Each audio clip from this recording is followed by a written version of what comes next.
And in the letter he wrote that there was a new paradigm in the world. And the rules were no longer defined by the United States, but by terrorists. This new world order got him thinking.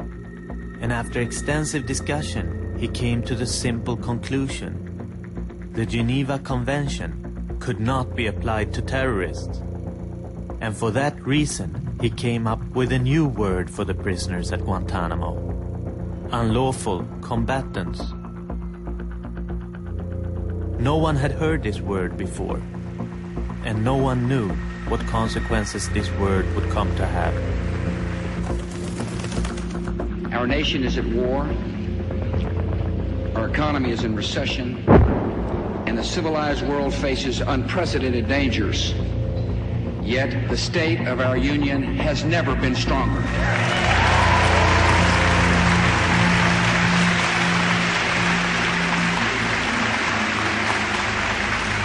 The American flag flies again over our embassy in Kabul.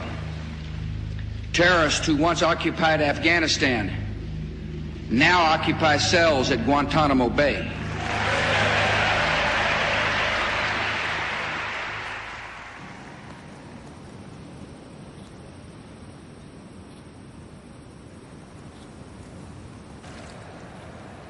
Currently the weather in Guantanamo, scattered clouds, temperature last hour of 86 degrees, and the winds out of the north at 12 miles per hour.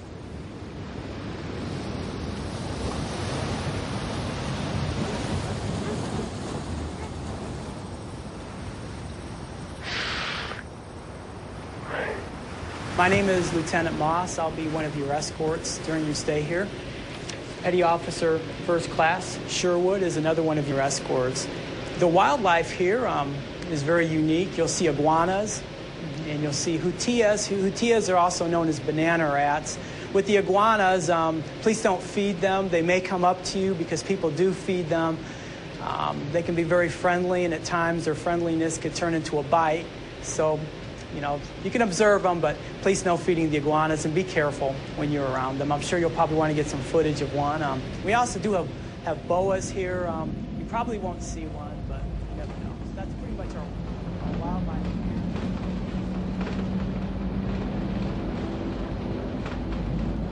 Yes, on your right-hand side, you can see the Guantanamo Bay Golf Course. It's a 9-hole golf course.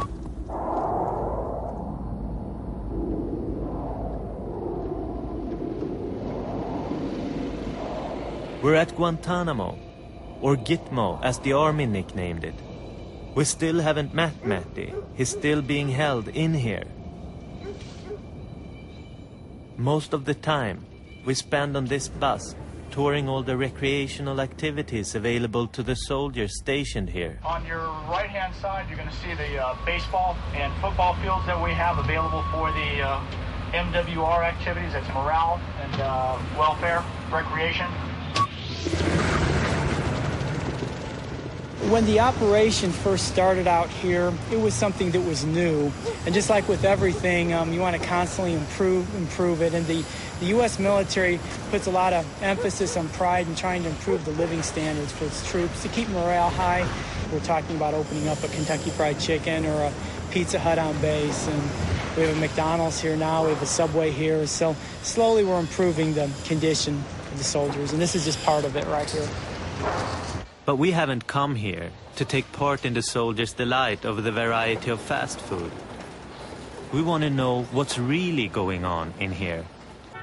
Here we are outside of the gates to Camp Delta, where the prisoners are kept. The white guy is Sergeant Barry Johnson, the man behind the scenes who have the authorities over our guides. The black man is Colonel Adolph McQueen, the man responsible for camp security. Can you tell us how much, as much as you can tell us, how the detainees are living, how they're doing? We are American soldiers, and in being American soldiers, we come with a way of life, a democracy that provides the rights to people to be treated humanely, fair, firm, and consistent. How do you do that? Because I'm a military professional. And as a military professional, I've been given a mission. And that mission says that I will safely secure the detainees within Camp Delta and that I will provide a humane treatment. Because I just want to... Yeah, I know. Last question. Last question, okay. The family, for example, the family of the Swedish detainee, you know, they don't know why he's here. They thought that he went to study. They have no information. They haven't been able to see him for a year. What would you tell them if you met them? What would you say to them? I would tell them from the detention standpoint, each and every detainee here is being treated humanely. We allow them to write 2 letters and 4 postcards a month here. They're getting 3 meals a day. We allow them to practice their religion in the confinement that they're in, and that if they have any types of medical issues or concerns, those are addressed appropriately, and the treatment here is always fair, firm, and consistent. När kan du komma hem? Kanske ungefär mer än en vecka i alla fall. Om en vecka? Kanske någon tid. We're still trying to convince Mehdi to take this opportunity to tell us what happened. But something always seemed to come up, making it difficult for us to meet. But now he's promised to help us to get in touch with other prisoners released from Guantanamo. This is Jamal from Manchester, who was with Mehdi in Guantanamo. And there is Mehdi, who still has not decided if he wants to talk. How did you meet each other? You know, I don't even remember the first meeting. I just remember us speaking. I know, because what they would do, the Americans would put you next to each different people to see if you know that person from before, or if that person speaks English. They'd put you next to that person to see, you know, is there any connection with these guys from, you know, maybe they might have known each other from before. Do you think that was part of a method to... Oh, yeah. Because people were constantly moved around. What got to you personally? Was it the cold treatment? Or I wouldn't say. The medicine or what? I won't answer that, because I wouldn't like to let them know. So I'll refuse to answer that one and skip it. But because for me, the most crucial thing here is to be locked without knowing when you are released. Maybe. It seems to be a lot harder to talk about what happened to them in Guantanamo. Yeah. Especially for Mehdi. Maybe because he's devoted 2 years to keeping silent.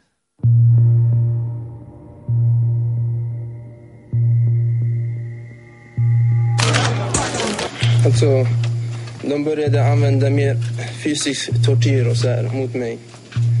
Och, jag hade samarbete med amerikanerna och pratade med dem allt vad de frågade och ville ha svar på. Ungefär 1,5 år. Men sedan blev det för mycket så jag slutade prata med dem helt enkelt ungefär i 2 år.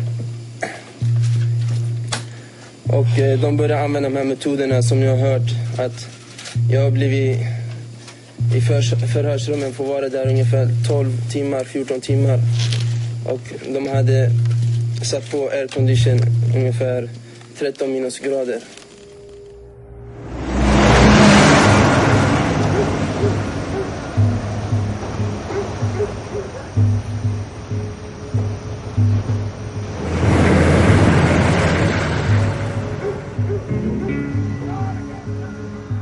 Plus, it's not nice you're talking to the guard, and this guy's laughing with you, and then the next day he's beating up on someone who's next to you, and this guy's suffering. So, yeah, I did the same thing. I stopped talking to the guard.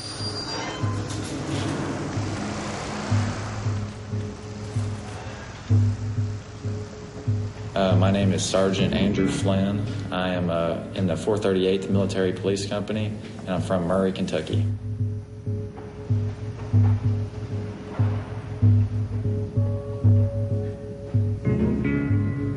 Not with the guards, not with the integrators. No. I felt better like this. My name is Tessa Laura M. Frost.